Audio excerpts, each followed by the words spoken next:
So I get it? No.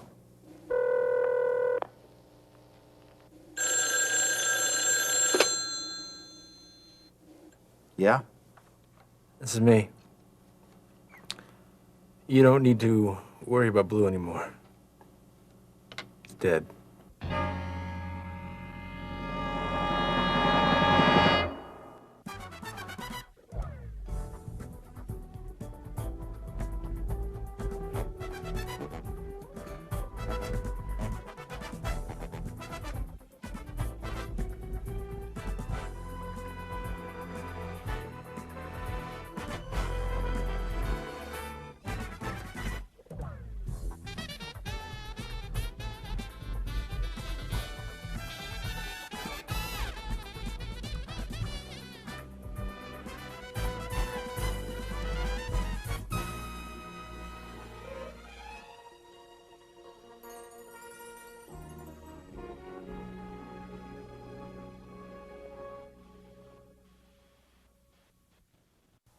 Did you hear me? I said that. I heard you. Not on the phone.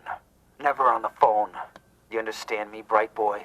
Yeah, right. All right, I want to see you. In person. I figured. Now! Look, there's something that I need to know. Ron?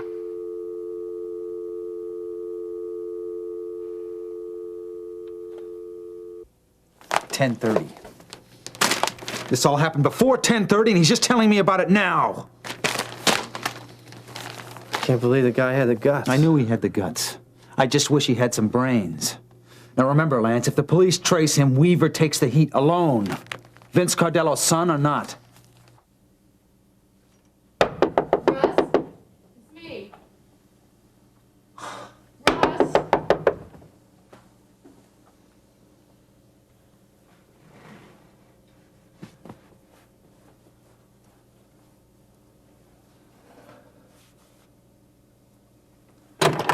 Marianne, hi. Hi, may I come in? Listen, maybe you better not. I really don't feel well. Well, I will make this visit short and to the point. Look, it's really not a good time. Russ, where were you last night? I told you on the phone. I had business. I think you're some business. I'm sorry Business. Right. you know, I can't go into that. I told you before. Right, there you go with that same line again. Marianne, please. No, Russ, listen, I'm not buying it anymore.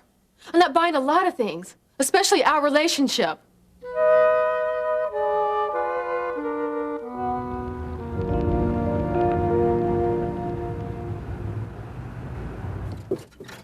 I thought I heard someone stirring around down here. Good morning. What, is it in the Chronicle already? Mm-hmm. Front page, and it's continued on page 15. Kingsley man, victim in waterfront slaying. Yep, Gene wrote it. Yeah. You know, he mentions here at the end that the dead man was a suspect in Laurie's case. Was shot in the chest at close range by a .38 caliber pistol. Blah, blah. Was found in warehouse 19 by Robert Blaine, a night watchman, at approximately 10:30 last night. Detective Sergeant John Brubaker, who is in charge of the case, say there are no immediate suspects in the slaying. Well, not that I doubted John's word, but it's a little more reassuring seeing it in print. How did Laurie react when you told her? was strange, really. I mean, she listened to what I said, but didn't acknowledge it at all. And when I asked if she heard what I was saying, she simply nodded yes, rolled over, and almost immediately went to sleep. What? Terry, why am I feeling so grateful that a human being is dead? Is that really it? Or are you just relieved that the person you love the most in this world is finally out of danger? Well, God forgive me, I wish my feelings were that pure. When John said that Laurie was going to have to face that animal in court, my reactions were the same as hers. I don't think I could have done that, Terry. I really don't know if I would have been able to control myself if I ever came face to face with that man. I mean, those aren't very pleasant thoughts, but it's the truth. Well, it's the truth according to your perceptions here and now. But Ben, you've got to remember that this is a very emotional time for you and Laurie. And believe me, that anger is going to pass. And eventually, I think you're going to be able to forgive this man. Oh, I don't know, Terry. I mean, that should be my reaction. I realize that, but I'm not going to add hypocrisy to whatever else I may be doing wrong here. I don't feel any sympathy. I don't feel any forgiveness. And I'm not going to pretend that I ever will. We'll see. Yeah, Now, how about some breakfast? sure. Terry, Yeah? last night when you came home from work, I wasn't very pleasant to you. No, that's not the truth. I was downright rude.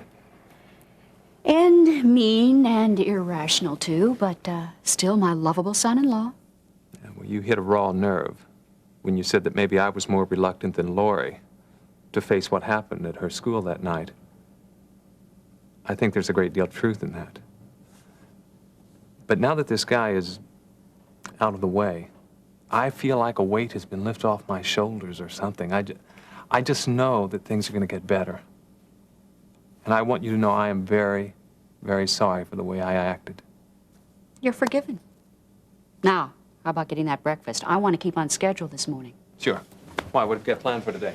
An attempt to get my dear sister out of debt. Oh, that's right. You and Nancy are battling it out in court today. Well, not very delicately put, but yes.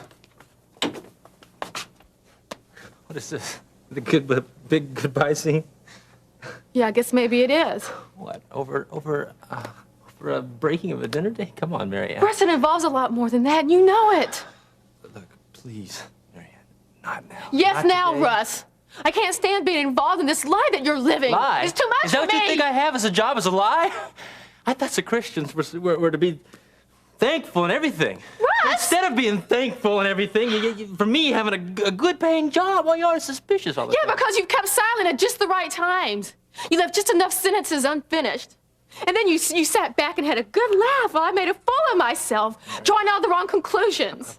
I would never intentionally hurt you. In case you think I'm assigning all the blame to you, I am furious with myself for being so incredibly gullible and naive. And I wouldn't have been if I wasn't so in love with you. Please let me. No more explaining. Secret undercover work for the government. And I fell for it. Not that you'd be interested, but I'll tell you why I fell for it. I wanted to believe that I meant as much to you as you do to me. You do? No more lies, Russ.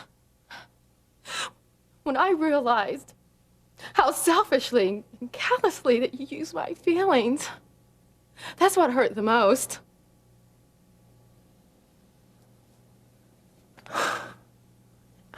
You, Marianne. Oh, babe, I need your love more now than I've ever needed it before. Please? One more chance. One more chance, I promise. On my terms?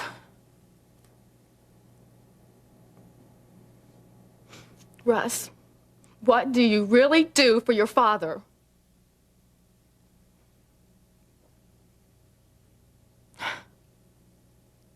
See, under the circumstances, I think you can understand why I want you to have this back. No, please. Yes. Look, Marianne, as much as I know you think otherwise, listen, I I love and care for you very much. Please. Please keep it. Please?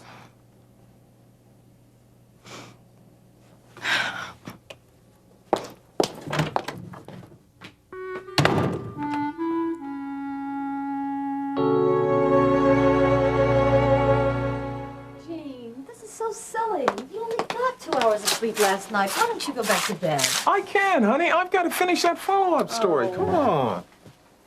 Hey, since when did you start reading the paper before making breakfast? Well, since my favorite son became the star reporter on the Kingsley Chronicle, Gene, you did a marvelous job on that story, even if you were out half the night covering it. Well, that's an occupational hazard. Mama, can I read that? Oh, certainly, honey. Gene, I want to ask you something. Yeah, what's that? Those 2 students of Laurie that you mentioned at the end. Oh, yeah, Monk and Hernandez. Well, what's going to become of them? Well, even though they've been cleared of the attempted rape charges, they're still accused of breaking and entering. So that means they'll still go to jail. Well, now, Hernandez probably, because he has a past record that would be difficult for any judge to look on favorably. But with Monk, it's a different story. Well, why? Well, it's his first offense, and I think with a little persuasion, the judge might go easy on him. Why are you so interested in him? I don't know. I guess I see a lot of myself in him at that age. And also, too, because no one takes the time to look after him or show him how much they care. See, I was very lucky at that time having Mom. I think what Monk needs is someone positive in his life. You. Maybe. Maybe. Yeah, I see.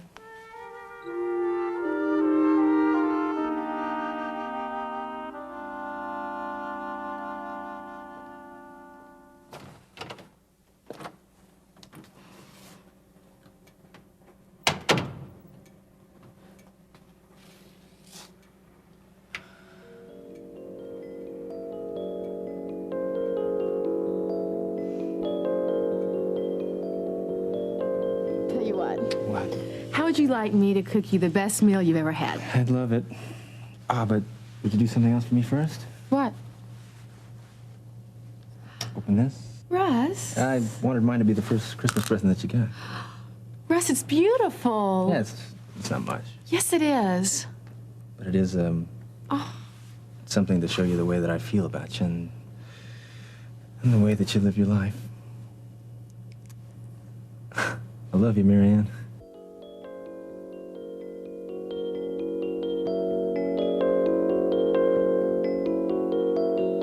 I give up things for you. Can't you do the same?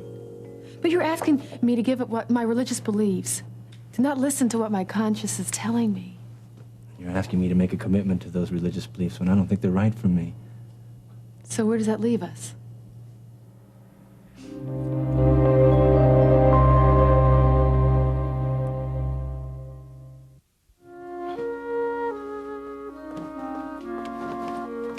Hey, I'm sorry I didn't help you with the dishes. That's all right. I guarantee you'll make up for it another time. I'm sure.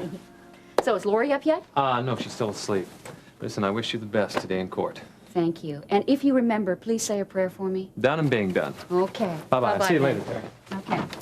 Oh, excuse me. Terry, you've got a visitor. Listen, I would hello, love to Marianne. stay and chat, but I'm late as it is. Bye. Okay, bye-bye, Ben. What brings you by so early this morning, Marianne? Are you trying to get ready for work? No, not really. I have a court date this morning. That's even worse. Why don't I come by some other time? No, wait a minute, Marianne. Now, something's obviously bothering you. Yeah, but it can wait, really. It's about Russ again, isn't it? Come on, let me take your coat. Thank you. You're welcome. Come on, sit down.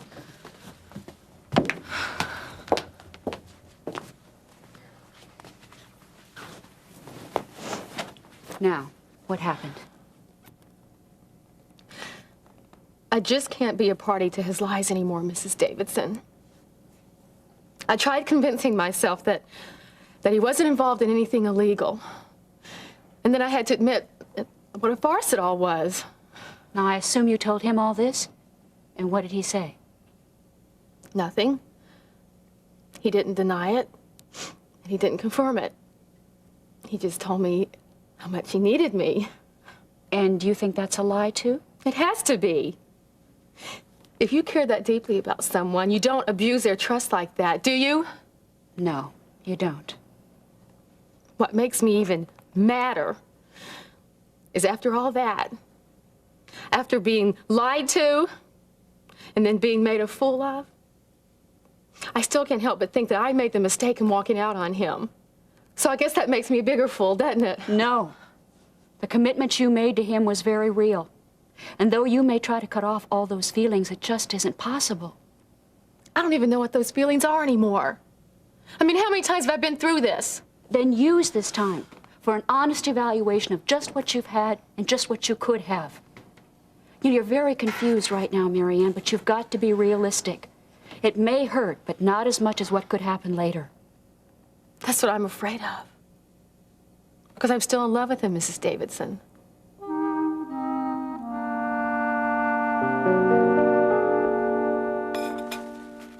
Great breakfast, Mom, but I gotta get going. Mom, I cooked half of that, thank you. Oh, sorry, just reflex reaction there. And that time when you fried the bacon a little bit longer, huh? Oh, why don't you go to work? Oh, Jane, why don't you stop picking on the poor girl? Never. I still think you ought to go back upstairs and go to sleep. I can't. Brubaker promised me that he would talk to me this morning, only if I got down there in time before he started getting plowed under. Well, you just remember, I told you so. Jane, you're going to see Brubaker this morning? Yeah, I'm gonna try to. Well, could you find out something for me? Sure, what's that? Could you find out what's new on the case with Miriam? And has there been any news and anything you can do to find out something? Oh, yeah, that's a good idea. You know, I'm still doing the story there. Yes, and you've got my permission to be as sneaky as you want to, getting any information that you can. I'm just awfully worried about that girl. Yeah, well, I'll do the best I can. Oh, I wish she was home with us. Her and Babs both. Hey, that reminds me. Does Webster know that Ben and Lori saw Babs up in Fairmont? Oh, I called him the other day. You know, he was so relieved to find out that she's still safe. Oh. I think I might just take a little drive up to Fairmont and talk to Babs. Somehow, I'd like to do an expose on this Ronnie Washington and the Prince. Clean this mess up once and for all. You know, make things safe around here so Babs can come back where she belongs.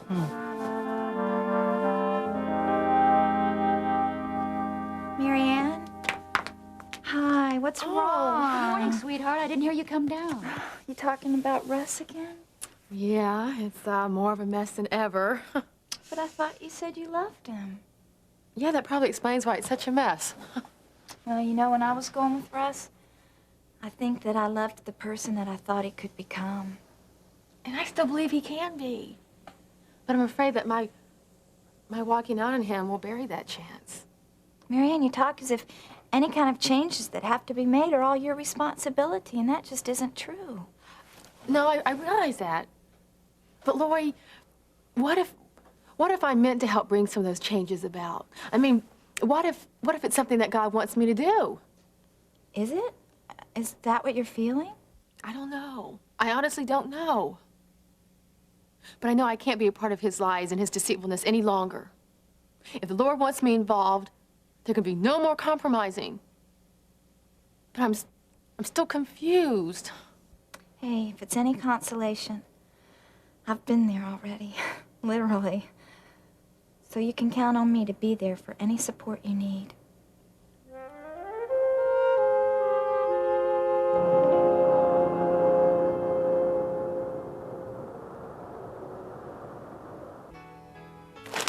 So where is he already? You know, you're beginning to make me very nervous, Lance. Yeah, well, college boy's beginning to make me very nervous. You talked to him over an hour ago and he hasn't shown up. I'm very aware of that. Listen, Ron, if I pulled a stunt like that, I wouldn't be hanging around here anymore. Well, thank you, Lance. You have no idea how much I treasure your opinion. Ron, I'm worried about something here. What? That Russ killing Blue. You think he was smart enough to take care not to leave any traces?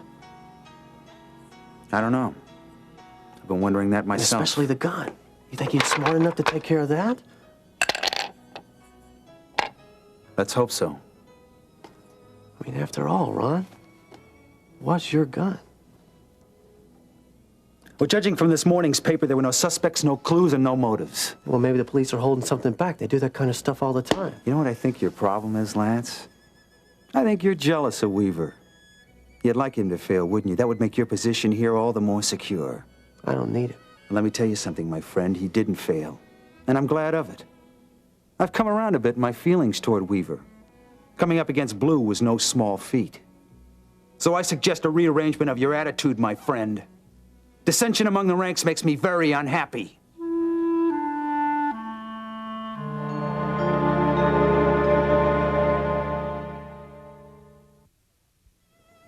Here, put this in your mouth. Maybe it'll keep it shut for a while. Thanks. I'm gonna miss that little boy. What? What was that? It was nothing. You're not getting sentimental on me, are you? No! Well, that's good. Who could get sentimental about a little idiot boy like Blue? That's better. Here.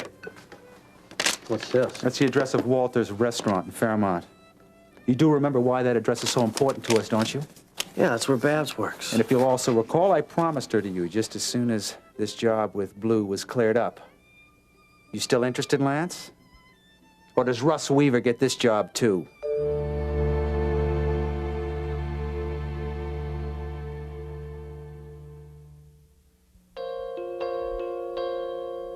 Join us each weekday for more of Another Life.